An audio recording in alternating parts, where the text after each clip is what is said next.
Okay, so today we will be chatting with Christine Silguero. She is a certified nutrition coach and helps individuals with autoimmune conditions of any kind, specifically autoimmune conditions like lupus, IBS, fibromyalgia, and more. She is focused on emotional regulation and stress management and helps her clients and guides them through her plans to make the appropriate lifestyle changes so that they can attain a high quality of life. So, welcome, Christine. It's so good to have you on today. Hi, I'm so happy to be here. Thanks for having me. Absolutely. Okay, so Christine suffered with lupus herself. So I would like to know what that experience was like, when it started, and some of the symptoms that you might have had with your lupus. Yeah, so I was diagnosed with SLE lupus back in 2012, but my symptoms actually started back in 2011, and they were actually brought on after I had some trauma happen in my life. My father, he had passed away unexpectedly, and then Mm. I was living a healthy lifestyle, but I just believe the emotional and the distress caught up to me. And over a few months, I was diagnosed with SLE lupus. And at that time, I was placed on many medications. And over the next few years, it went up to 12 medications. And Wow. I went into like my own mindset, and then I started healing my body. And yeah, ever since then, it's been 10 years now. I've been in remission, and I haven't been placed on any medication since then. So it's been a wild ride. Wow. That is so crazy. So like tell us a little bit about the medication. So like when you originally got the diagnosis, how many medications did you get placed on and what was their reasoning behind working you up to 12? Like was it just trying to mask symptoms or what was going on there? Yeah. So before my actual diagnosis, I was dealing with symptoms of I wasn't like it felt like every morning I was going through the Regina George, as I say. I felt like I got hit by a bus. Like Oh, every single morning, I was in so much pain. And up until then, I was just popping Advil. Because at that time I was 21. I was, just living my life and just to suppress the pain, I would just take Advil. And then once I actually got the diagnosis, they put me on immune suppressant. So I was like on prednisone, azathioprine, methotrexate. They had me on folic acid, and then they had me on a like really strong painkiller, and that was the one that actually took me up to like 12 medications because while the other ones were coming into play, they said, "Hey, take this as much as you need." Well, it didn't say that. They said take it every 6 hours. But for me, I needed it more than that. So there were days where I mm, was taking six, eight, maybe 10 of those a day, just to like minimize the pain that I was in because during that time I still had to live an active lifestyle. I was still had to work. I still had to do everything I needed to do, just keep up my life. And so there was really about just managing my symptoms, trying to suppress my immune system, trying to lower it, and then just putting a band-aid on the pain. They really didn't give me any alternatives at the time. And before I actually went into remission, I was going to be put on Benlysta, which is like now it's an approved medication, but they were just kind of throwing everything at me to try to just heal my body in the way that they knew how. yeah, and they're not trying to harm you, right? They're Oh, trying to help you, but they're just going about it in a very inappropriate way. So they're saying, you have XYZ lab marker and you have XYZ symptom. Okay, then this medication fits that role. And it's like, that's not always the solution. We need to be asking questions about what your lifestyle is like. Have you gone through any, traumatic events, like a major loss in your life? Those questions aren't being asked in the conventional space. And there's a big, big, big source of, inflammation and dysregulation coming from those emotional parts. So, where do you think, okay, so at this point, you're on 12 medications. How old are you at this point? I'm 22, 23. So, and I'm Okay. like living my life, like partying, going out, doing everything that a 21, 22-year-old would be doing. So, Yeah. But yeah. but on all of these medications, just trying to like juggle everything. Okay. Yeah. So Was there like a pivotal moment, a breaking point, or somebody, did somebody come into your life that said, hey, this is not the direction that you want to be going in? Was there like an event that happened that changed direction? So I'm a very spiritual person. This journey actually led me to being very spiritual because what was pivotal for me is I was just laying in my bed one night and I was like, I cannot do this anymore. Like God, like what is this? I am young. I am supposed to be out and about. I'm supposed to be living my life. I'm stuck in bed. I'm in so much pain. What is going on? And I just like cried out. I was like, what is this? And I will say it was this like innate wisdom that came to me that following morning was just to like get online and start researching. And I had Mm, like really been into health and nutrition prior to that because I grew up doing like track and cross country and soccer. So I had an idea of like what health could look like and what that felt like as well. So I grew up knowing nutrition labels. So I kind of took that wisdom that I had over the years and just really just kind of I was at rock bottom. That's basically what it was. I was like, what am I going to do? And I was like, I have no energy. Let me just start there. What fuels our body? What can give me energy? Because I was drinking caffeine at the time. I was drinking like 4 or 5 coffees a day. I was drinking tea. I was doing everything I could to stay up, and just like work through the medications and work through just the pain and everything. So it was at like awesome. bottom. I was like, okay, there has to be something else. Yeah, that's usually the story that most people say is like, I hit a point where I just had to fall to my knees and ask for, some guidance. And, it comes in the form of, an advertisement, in, the form of meeting somebody on the street that says something to you that triggers an idea. It's pretty profound how when you are asking and you're looking for the opportunities, they just somehow flow in.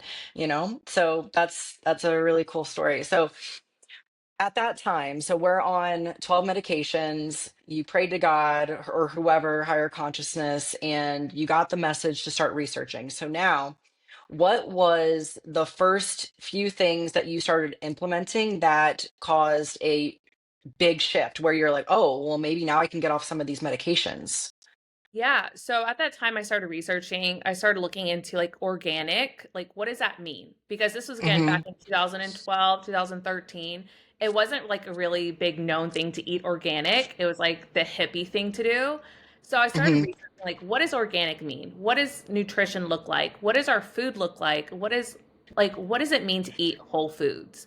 And so that was like the big pivotal moment. I was like, okay, let me start looking at the foods that I'm choosing and how I can get the most nutrient dense food. And then I also, again, I would say like YouTube was like my biggest mentor at the time because I would just go down the YouTube rabbit hole, listening to TED Talks, listening to doctors. I really liked the doctor, like Dr. Axe. He was like really teaching about herbal supplements at that time. And then I also came across this video by Deepak Chopra. And at that time, he had a video where he was sharing this message where he was sharing how if you had two patients at once and they have the same history, they're like the same condition, they're like twins, and they were in a room, the same hospital room together, and one of them gets better and one of them doesn't, and they're being the same food, everything, what is the main difference?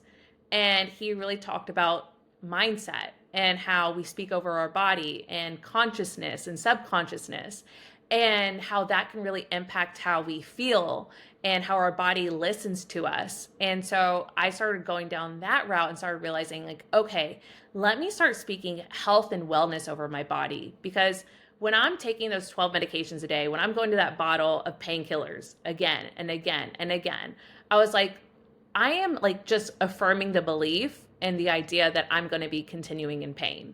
And I'm like leaning onto something. Whereas at this point, I need to lean on myself, my higher calling, just a bigger sense than this like little bottle of pills. And so it was like taking care of the nutrition side and then realizing how important it was to focus on my mindset and knowing that there's a way out and there is a mindset that can take you out of this situation. Of course, paired with like the physical side and everything too. Right, right. Yeah. So belief, and it's not just affirmations, because a lot of times when we have a severe chronic illness, it's so hard to be like, my body loves me. I have, amazing health. It feels like such a big lie, and it feels like it's not exactly in alignment with who you are and like what reality actually is and what it's feeling like. So, besides affirmations, what were some of the mindset tools or belief shifts that you had that you felt caused a significant shift in the trajectory of your health? Yeah, well, I think going into the science behind it as well, because Hmm. that's actually again started more and more of my research when looking at like there's a documentary talking about miracle of water and how the water actually changes whenever we speak to it, like its formation. And just taking that idea, being like, okay, well, we are made of water. And if it's showing that positive sound waves and so or like higher frequency, so actually looking at sound healing and the science behind that and how frequency is something that we are encountering every single day plays a big part. Looking at that part and recognizing, okay, there is some science behind positive thinking and positive mindsets and how that actually affects our cellular function on the cellular level. um, then that's what really like made me like have a better understanding of like, oh, there is some science behind this. This isn't just about my mindset. It's about looking at how can I really work with the science behind my body and change that frequency. So for me, it was that, and then also doing research on the subconscious mind and the like mental programming that we have every day. So I looked into like the habits that we have. This I love this book called The Power of the Subconscious Mind, and it's actually like it's I wouldn't say it's like meditations or prayer, but it's just like understanding that we have a conscious self and then we also have a subconscious self that's always operating on our behalf. And so looking at that and being like, okay, there is something other running in the background that's taking care of how I breathe, how I sleep, when I blink my eyes, my mouth, like the saliva. There's something that's going on behind here that's going to help me out that I'm not aware of. So, how do I change that programming to be healthier and to speak more positively, have a different mindset? So, looking into that book was really powerful for me. So, taking the science side of it and not just being like the woo woo side of it, being like, no, there's actual some scientific facts in this process. And then once you start incorporating it, it just starts becoming easier and easier. But it was really tough to make that change. And for me, a lot of it came with just, I hate to say this, but it came sometimes with like isolation and isolating myself from like negative people and negative environments, people who didn't believe that healing was possible. So it really took a lot of like looking at my whole lifestyle and being like, okay, how am I going to change my mindset and making sure the people around me are changing that as well. Yeah. I did that just by again practicing those mindsets each and every day. And I would carry like a journal with me and making sure I was reading that whenever I was feeling ill and just re-engaging that power and that belief within me. Yeah, it takes consistent and committed effort in order to rewire your brain, but it doesn't take that long. It takes about 3 months of consistent effort to pull yourself out of something like that. I don't know if you're into Joe Dispenza or whatever, but he talks so much about the subconscious. He's helped me so much. And I don't know if you've heard about the Silva method or Neville Goddard, but they teach different visualization techniques that I use for my chronically ill clients to overcome their self concept, because how you perceive yourself and also how you perceive the world will determine how you navigate the world and how you feel and how you look and how you're perceived. Yeah, so it's very trippy that it's not all about the science like the conventional medicine space likes to push, right? There's an energetic component of our physical body. We are energetic beings, okay?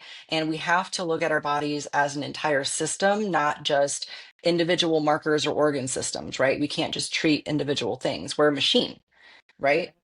An electromagnetic machine. So Yeah. it's important not to forget that. So thank you for sharing that. I loved hearing about that. So I want to go back to that point though, because I get a lot of questions from clients about hey, I'm on all these medications. I just don't see how it's possible for me to get off of these, or what is the process even like? Like, what was the first medications that you came off of, and were you working with a doctor or a naturopath in order to get you off of those, or were you doing everything on your own?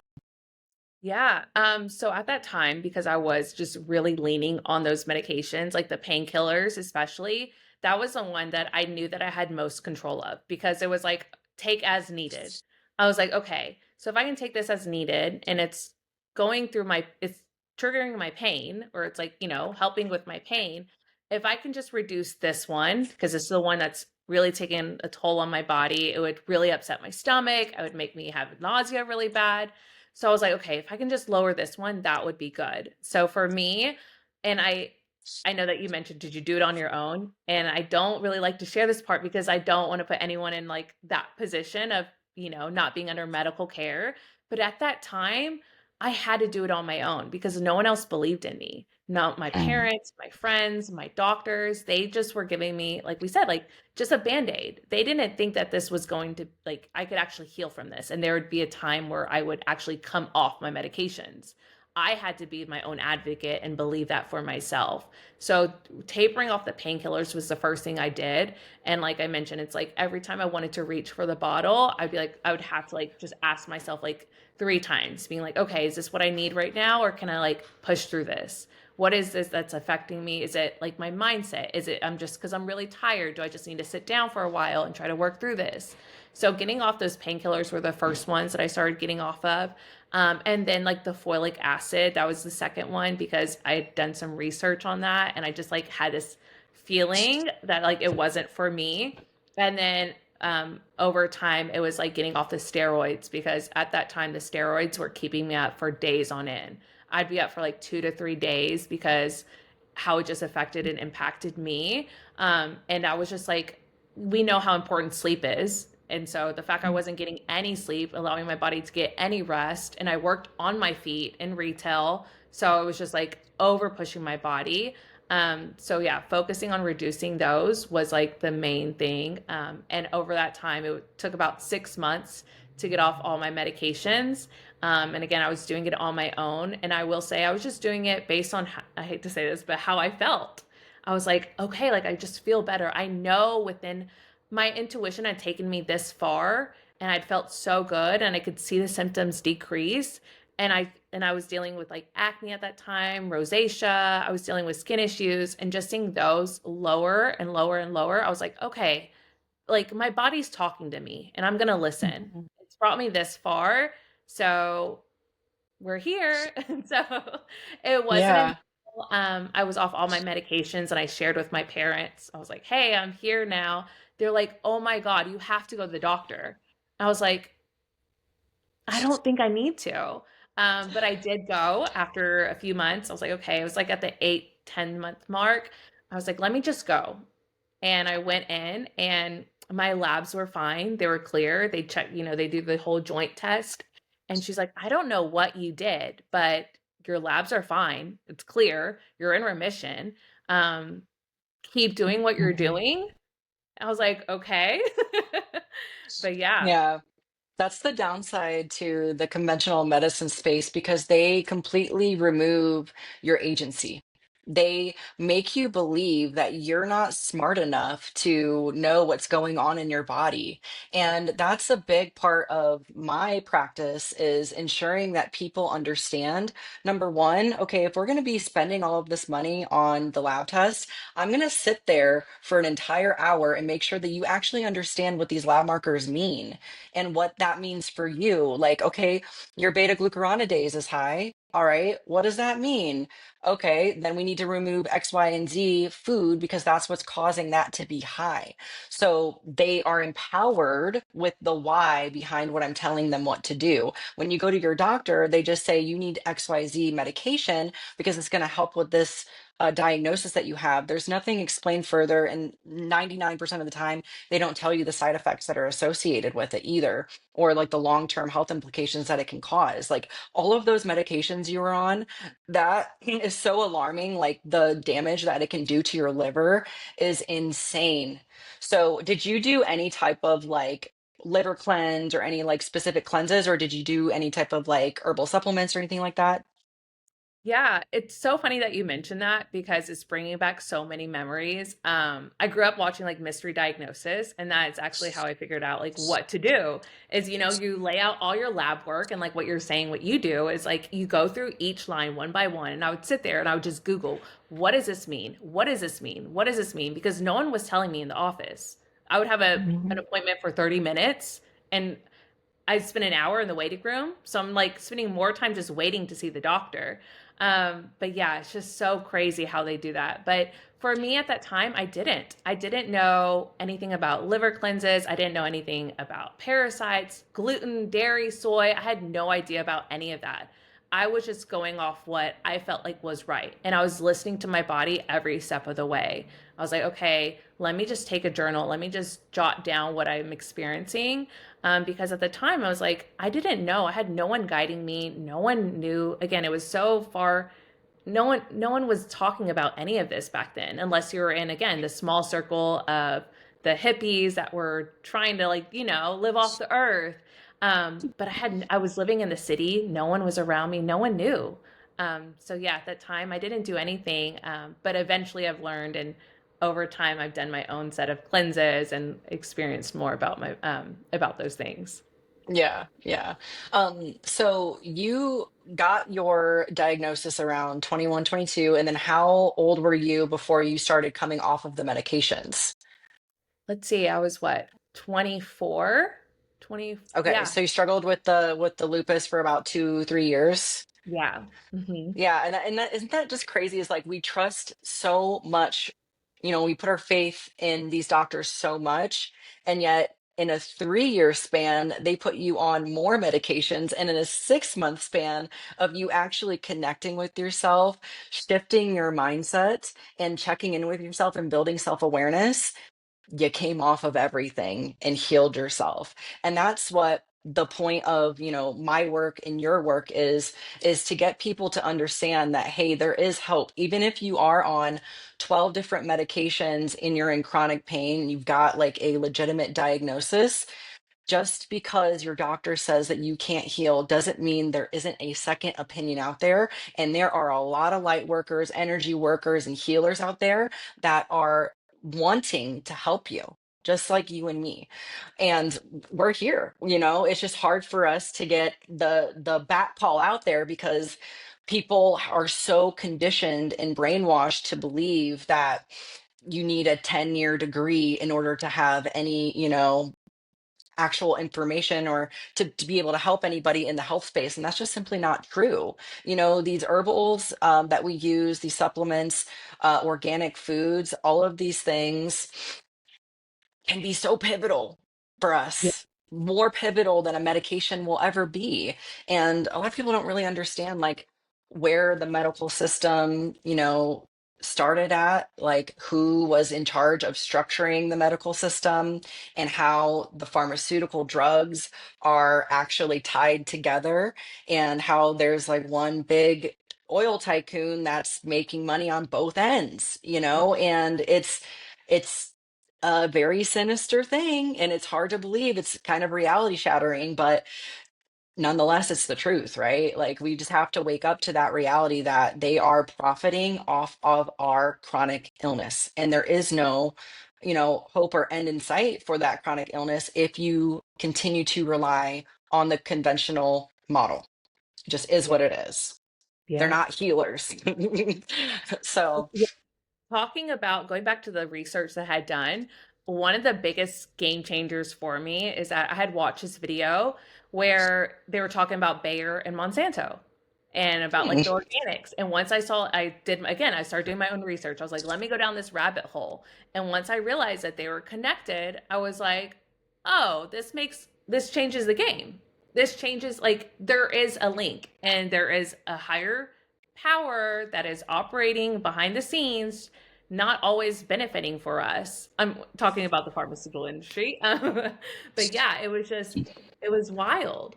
But I'm so grateful that I made those connections and that stuff has come to light now where we can see how much of a role they have in just our health. And for me, it's like it took me all those years, and every month I was spending 300, 400, $500 on my medications. And I was like, and people are, Mm. they say now, they're like, well, isn't it so expensive to eat healthy? And I'm like, I'd rather spend that amount of money on in that time. Now I can actually spend that money on good food instead of going to the pharmacy, instead of going to the doctor. And so a lot of people, they'll have this hesitation when starting their health journey. They're like, well, it's so expensive to eat healthy. And I'm like, well, imagine if you spent $100 more on better quality food in 3, 4, 5 months, 6 months, you can shift that $100 that you're spending on medication and put it towards herbal supplements, taking you to that next step of healing. And so for me, it was just like also looking at the financial side of it. It's like, how much is my healing going to cost, and who's going to profit? Would I rather give my money to the medical system and the pharmaceutical industry, which is not actually helping me, or would I rather spend it on companies and people who align with my values, on herbal supplement companies, the local farmer, the local grocery store bringing in those local goods, like, or the high quality foods. Like, I want to support those companies, the ones that are actually working to heal people and are doing their part. So, Exactly. Like I say this all the time. I'd rather spend $100 more a week on groceries to spend 100% less of my time in a hospital yeah, fighting off a serious illness. You know what I mean? Like I don't really understand the disconnect there. Well, it's comes with conditioning, so I understand that. But like the more that you educate yourself on, the system that we're in, the more you realize, oh, it's worth it to invest in those, little things, a supplement here, higher quality food here. It can be pivotal for people because they don't understand how much toxic crap is in our food. Like you mentioned, Monsanto, right? So they developed the pesticide glyphosate or Roundup, right? And that is like one molecule off of Agent Orange, yeah, the chemical that they sprayed in Vietnam and caused all kinds of birth defects and killed people. Yeah, it's extremely toxic and it's in your food. It's in the food. You don't want a penny pinch on your food because you're doing yourself a disservice. You're getting negative health from eating slightly cheaper food. You know what I mean? It's really not that drastically expensive, more expensive. And I actually help people with that as well, to have strategies for purchasing organic food without breaking the bank. Because if you go to Whole Foods and you get all like the goji berries and these, crazy special nuts, it's going to be very expensive. Yes. But if you get, beef in bulk, if you buy all of your grains in bulk, it's really not that much more expensive. And if you really cannot afford that, then maybe it's not so much an expense problem. Maybe you need to work on your financial blocks. You know what I mean? Because you should be able to afford quality food for yourself. That's bare minimum. That's bare minimum. yeah. So, yeah. And So, speaking, oh, go ahead. no, well, I was just gonna say, yeah, just the seeing those Agent Orange photos, because again, that's the research I was doing back then. Once I saw that, I was like, oh, if that can affect them in that way for generations, it didn't just end. They're still having side effects of that. I'm like, imagine what it's doing to my body and It's everyone's. gnarly. I'm It's like, gnarly. and that's like when that's what really opened my eyes, and I wanted to tell everyone. I was like, do we not know about this? Like, what is going on? I'm like, it's there in our face. So I'm so glad that over time that it's really, it's really come to light and people are starting to recognize that. And then yeah, when it comes to like the bulk buying and things of that nature, it's like there's so many ways to do it. And for me, that was like the biggest shift. It's like I wasn't buying the goji berries, I wasn't buying da da da da da da. I was just looking at the food I had in front of me, and I'm like, how can I make this better? What choice? Mm. What? How can I make? How can I buy better meat? How can I buy better fruit? How can I buy like what? Just looking at what I had in front of me and not thinking too much about it, because it's hard when you're struggling with an autoimmune disease. You're dealing with brain fog, you're dealing with fatigue, you're dealing with pain all the time. You don't want to be cooking. So just making simple changes, and again, like you're saying, like looking at your finances, being like, how can I use this medical money towards my food money? Like that was the biggest change for me. Yeah. Yeah. What would you say, speaking on foods, what would you say were the biggest triggers? Like if you were even to, maybe eat them today that you would probably get a flare from? Yeah, I think some of the biggest triggers for me and what really opened my eyes to how it can cause inflammation, because I would feel it immediately, was like canola oil or vegetable oil and MSGs. Those were really big ones for me. And then meat. I wasn't a huge meat eater at that time. So it was really pivotal when I did change my meat because I noticed such a significant difference. One of the biggest like notice factors for me was like I would go out to eat with my friends, and on my drive home from leaving the restaurant, I would start to feel pain within my body. Like I would start to immediately feel it in my arms, and then it would just like slowly move down my legs and into my body and into my joints. I was like, okay, something I just did within this past hour is causing this. And I know it's not my friendships. Like I was having good conversations at the time.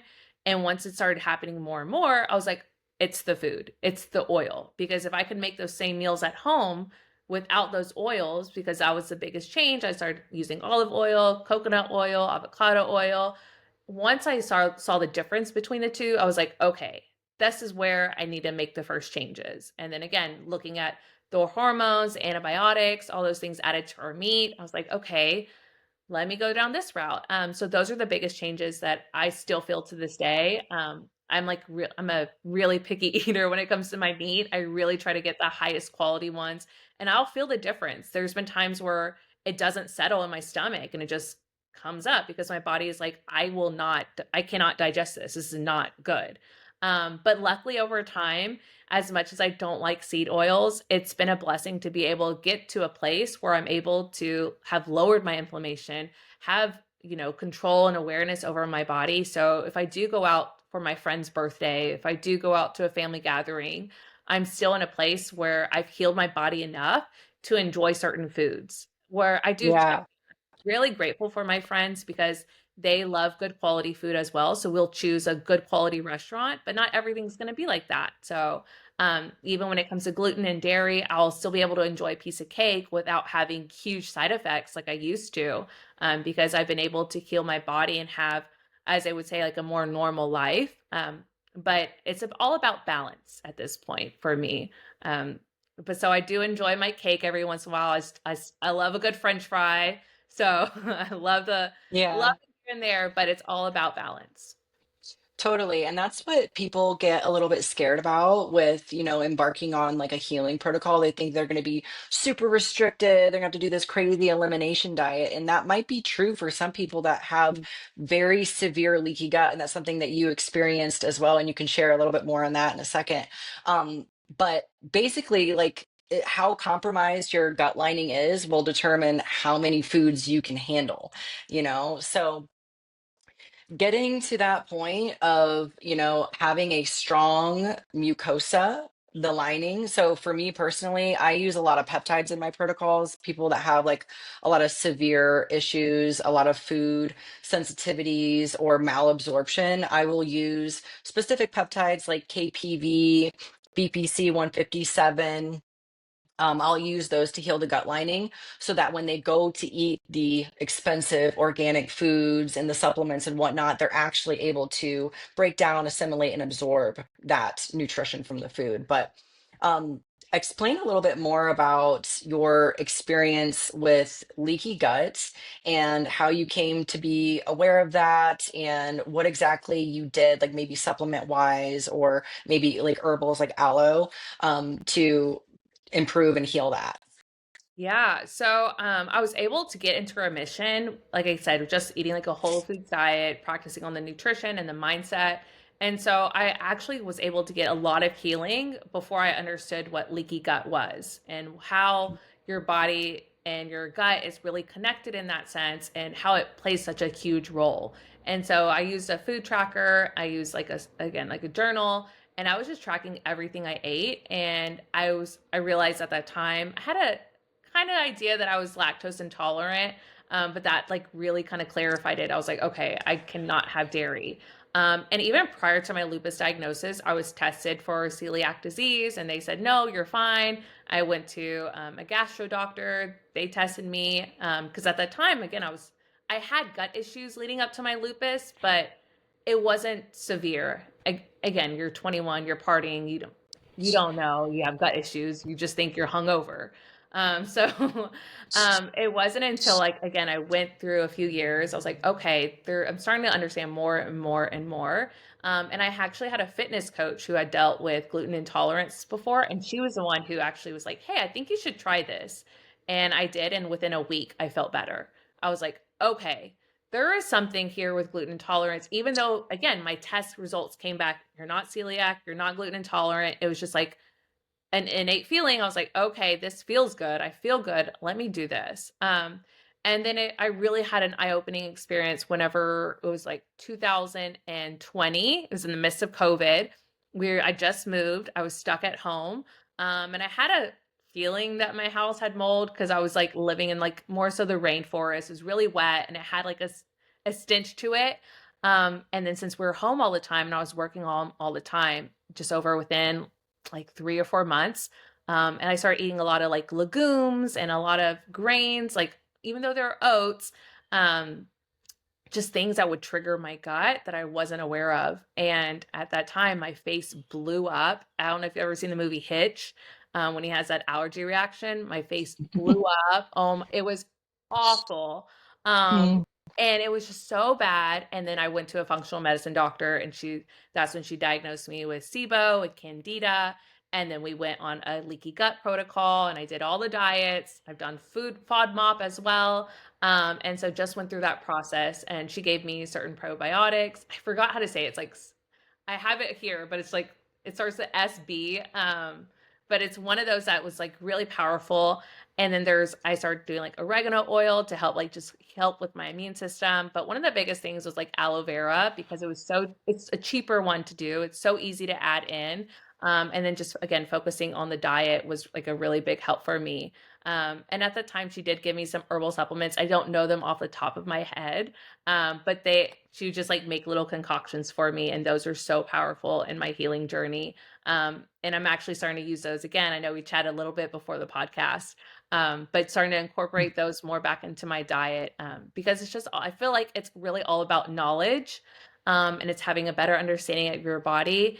And again, we're talking about finances, and for me, it's like what what are the things that we can do that are easy and that are beneficial and that you have access to all the time and frequently, because that was the biggest thing for me. It's like I live in a smaller area, and so aloe vera is like one of the things that I know that's always going to be on the shelf and that I can always go to.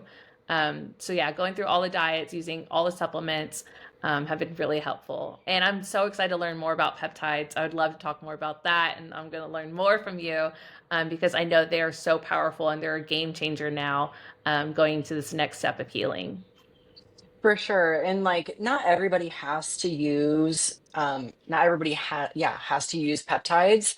But for those individuals that have a very severe case and maybe they are a little bit overwhelmed with like all of the lifestyle stuff that they have to do, sometimes it's a little bit easier just to give them some instant relief so that we can, dive in a little bit further later on. So there was another question I wanted to ask you. What was the last element of your health journey that, or something that you weren't fully addressing, that as soon as you addressed that, that's when you went into like full remission? Is there like a specific story you want to share? Yeah, I think when it comes down to me, it's really about relationships and environment. At Mm. that time that I was going through my autoimmune journey, and I was just like not in a really good relationship. He was, we all have our times, and this isn't to bash on him. We were young. You don't really know relationships at that time. You're discovering them. But at that time, it just wasn't good for me. And the friendship group I had, they all had bad relationships. We were all struggling, It was like all the girls and all the guys were all dating each other, and we're all just having issues every single time that we have a get together. And so just recognizing that, being like, oh, these people, like, they're just causing stress in my life. And it was so weird because whenever I was like, we'd have like a good hangout session or we'd have a good date, I would feel good. I would feel healthy. And I noticed whenever we'd get into arguments or we'd be fighting, I would just start to feel achy. I'd feel stressed out. I could, like I mentioned about the food, when I would leave my friends, it was that same feeling. If I hung up the phone, I would start to feel pain within my body after a bad fight. I was like, okay, there must be something here. Again, there's must be something with my stress. There must be something with like what they're saying with the people. And so that was one of the biggest things. And then I will say during my remission journey, I'm so grateful for the team that I did have at work at that time because they were so helpful in just recognizing like, hey, she might just need a break. She might just need to go sit down in the back for like just 30 minutes, just like cool off. Because I was a manager at that time. I was running multiple stores and it was just so stressful. And luckily I had a team at that time that really supported me throughout that journey and recognized like, hey, this is, this is part of her. This is what she needs. And then I actually transitioned to another company. And again, I was blessed with being around some great women at that time who would just really support me in my career, who would show up for me whenever I really needed to. And then they helped me throughout that breakup, Just having good community at that time was really powerful because when I was down, I knew that if, okay, like, yeah, I might be spending all my time at work, but at least I like am around good people and people who are encouraging me and are supporting me. And I would go and I would learn all, like, I remember one time I started learning about cacao and I was like, oh my God, it's like so beneficial and da da da. And they would just listen to me rant and talk about health and nutrition. And they were just like, okay, Christine, just you and your chocolate. I'm like, and so just having people who'd support me, and just be with me and, wouldn't judge me if I was sitting in the corner of the break room or, needed an extra 30 minutes, they would just be there to really support me and encourage me. So recognizing that, leaving the bad relationships behind. And then also for me, it's I moved out of the city once I was able to. After I actually went into remission, I moved to a more calmer area. And that was, again, a big change for me, just slowing down, being present, being with quiet, being at peace, because I was living in a big city where I've, I honestly didn't feel safe a lot. You're living in like high anxiety a lot and high stress. I had like had some experiences where I didn't feel safe alone a lot.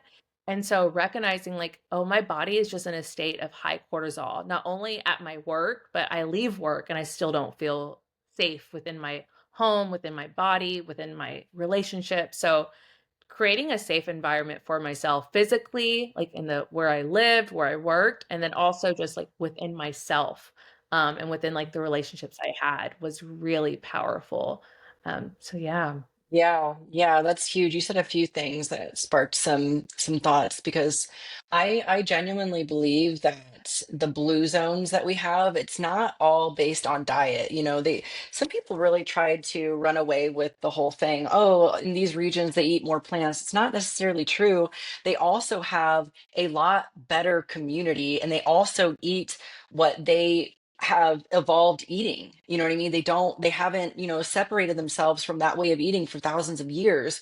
Come over to America, it's not the same. We're not eating our traditional diets and we're also very disconnected. And like you were sharing about your time living in that big city, it's very stressful. We're very disconnected from nature. Back, not even a couple hundred years ago, most days we'd have our bare feet in the grass. We don't do that anymore. We're living in a concrete jungle with all of this 5G electromagnetic frequencies, inundating us, all of this Wi-Fi stuff and our Bluetooth headphones and whatnot. Like it's not good for our physiology. It's not meshing. And people are finally, catching on to that. The fact that the community is important. And you also shared that you noticed when you were having your flares was around the times when you were having those fights with your boyfriend. And I had the same experience because I have spinal stenosis. And the first time it triggered, I was in a situationship with a horrific person. And then the second time I had a flare where I couldn't walk for 3 days, got in a fight with my, ex-boyfriend. And it's just like, okay, there's something to this. It's not all diet and, it's not necessarily, oh, I did it when I was like weight training or lifting something. It has to do with the stress. So Yeah. it's a serious thing and it's probably one of the hardest elements for me to help people with because a lot of people are bonded to their partner. They're in a situation where they don't have a safe environment at home and they don't feel like they can get out of that. So some people, it takes a little bit more time to actually heal because they have to get to that point where they're able to create that safe environment. So it's It's crazy. wild how much a relationship like can really impact someone. And I'm the same way. There's some clients that I have, I'm like, I just want to be like, just break up with him, girl. Like come that's my goal, is to like have a big enough property to be able to have people come and spend like a month with me or 2 months with me. Cause I've been in that situation before where I didn't have a way out. I didn't have people around me that were speaking life into me. I didn't have good relationships. And a lot of times, it's scientific fact that like it raises our stress levels and our cortisol levels. And the science is coming out more and more that that really impacts our health and it leads to autoimmune disease. I think we forget, like, there's people who have heart attacks and a lot of them happen on Mondays, and it's, there's no, there's a reason why. And it's because people are stressed out. They don't want to go back to work or they don't want to go back into that environment. So it's like, just taking that element out of your life, those negative people can be so beneficial. Because, Hmm. at that time, my boyfriend wasn't going with me to my doctor's appointments. So, like, he went to one, I think. And at that time, he was like, "Your toes hurt?" I was like, "Yes, everything from my teeth to my toes hurt. Like, I'm not just making this up." And it wasn't until the doctor was in there and he was like, "Oh my gosh, I didn't realize this." I was like, "You live with me. How are you not recognizing this?" And I think that's also like the really painful part if you're struggling with like even gut issues. It might not just be physical pain, but a lot of people, they just don't understand. And they see you and you look healthy. And that's really the big issue with a lot of women nowadays, is like we go into these doctor's appointments, we look healthy, we have relationships, we have a job, but we're struggling. And within that 30 minutes, they don't see that. They don't recognize that. And we're so good at putting on a good face for other people and staying in relationships and being a people pleaser and wanting to be there for other people, that we don't really invest in ourselves and we don't take that time to rest and really treat ourselves. And so for me, it's like what I really try to instill with women is like, do things for you. Go, like, if you don't feel good, like, I know it's really hard with finances and things like that, but go to the nail salon, go get a massage, go do something for you that makes you feel better. Go join a pottery class, go painting. Or, at my time, it's like I was working so much, I was so exhausted. I would just go sit in my car and doodle.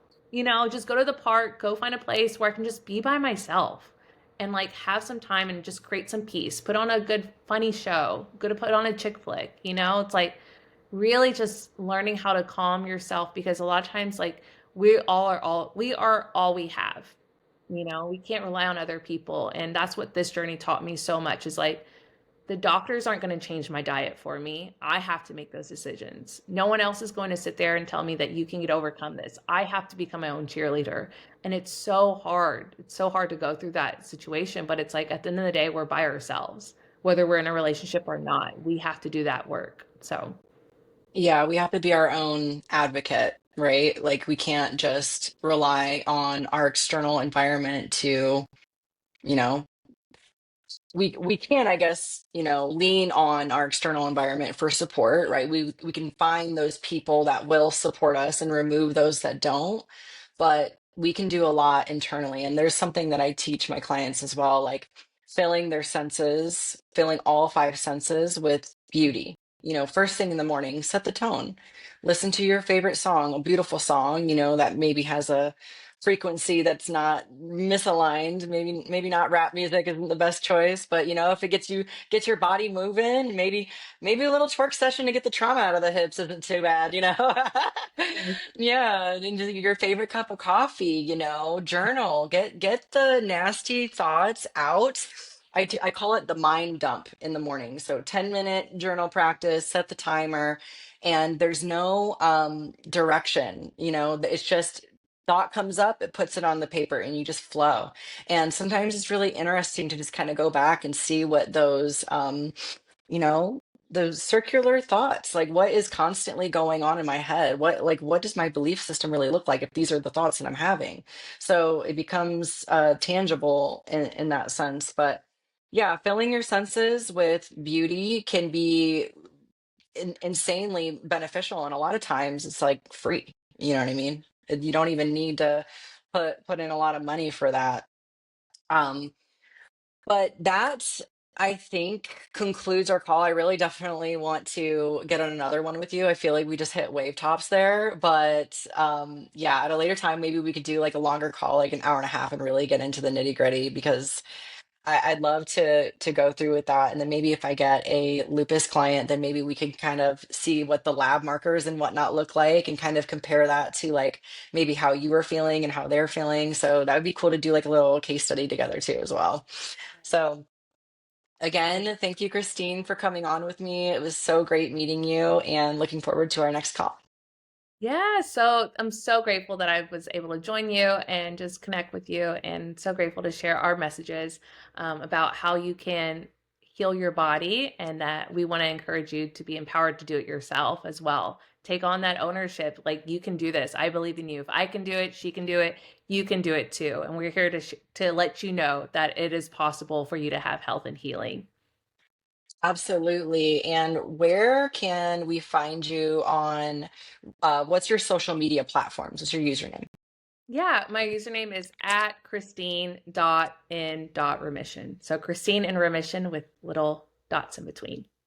Okay, I'll put that in the caption here if we post Yeah, on YouTube. So I'm on Instagram, TikTok, and then my website is theroadtoremission.com. heck yeah, awesome. Well, I hope all of you beautiful souls got inspired by this little chat that we had today.